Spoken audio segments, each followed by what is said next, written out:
Everybody has only seen a few photos of the attack on September 11th. These photos make it easy to believe that a few Arabs attacked America, and that the airplane crashes and the fires caused the buildings to collapse. However, when we take a close look at how the buildings collapsed, it appears as if explosives were used. For example, dust shot out of a few windows far below the collapsing area. This dust is caused by extremely high pressure.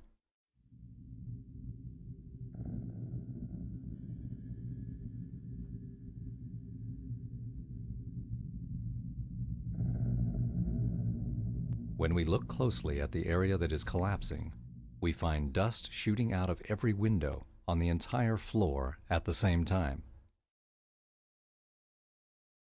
The towers had a steel frame, so the only way they could collapse is if thousands of joints were broken. The towers collapsed in less than 10 seconds, which is an average of 10 floors every second. Next time you see a 10-story building, imagine the entire building crumbling in 1 second. The only buildings that collapse this quickly are the buildings that are destroyed with explosives. We were told that the collapse began when one floor broke and the pieces fell to the floor below it. Those pieces shattered that floor and so on all the way down. However, when the pieces hit the floor below, they will slow down slightly and some of their energy will be used to break the floor. Therefore, there should be a delay every time the pieces hit a floor. The towers had 110 floors, so if it took 1 second for each floor to be crushed, that would be 110 seconds. However, the seismic data and video show that the North Tower collapsed in only 8.4 seconds. The collapse started at about the 94th floor. If you were to drop a rock from the 94th floor, it would hit the ground about 8.4 seconds later. This means that the pieces of the building were falling as fast as objects fall through the air. How can objects crash through steel and concrete floors as fast as they fall through the air? There is only one explanation. Explosives were placed in these buildings before the attack. The collapse of the North Tower started when explosives at the 94th floor were detonated. The explosives were timed so that the floors were shattered before the rubble contacted it. The pieces of the building fell in only 8.4 seconds because none of the pieces crashed into a floor.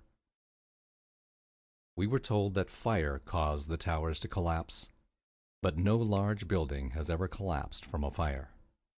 This 32-story skyscraper in Madrid, Spain, is a good example. The fire became so intense that it spread from one floor to the next, causing the building to look like a torch. This fire was much larger than the fire at the World Trade Center. The next morning there were still a few fires in the lower floors. Everything inside the building had been burned. Some sections of the building broke. A few portions at the top of the building collapsed. However, the building remained standing, and it continued to support a large construction crane at the top. By comparison, the fire at the South Tower was so small that it never spread to the other side of the tower. We know that a few firefighters made it up to the fire zone of the South Tower because they used their handheld radios to send reports of their arrival. They said there were only a few areas with fire. Obviously, the fire was too small to kill firefighters, but we are supposed to believe that it was large enough to cause the buildings to collapse after burning for only 56 minutes. The fire in Madrid was much more severe, and it burned all night, but it did not cause the building to collapse.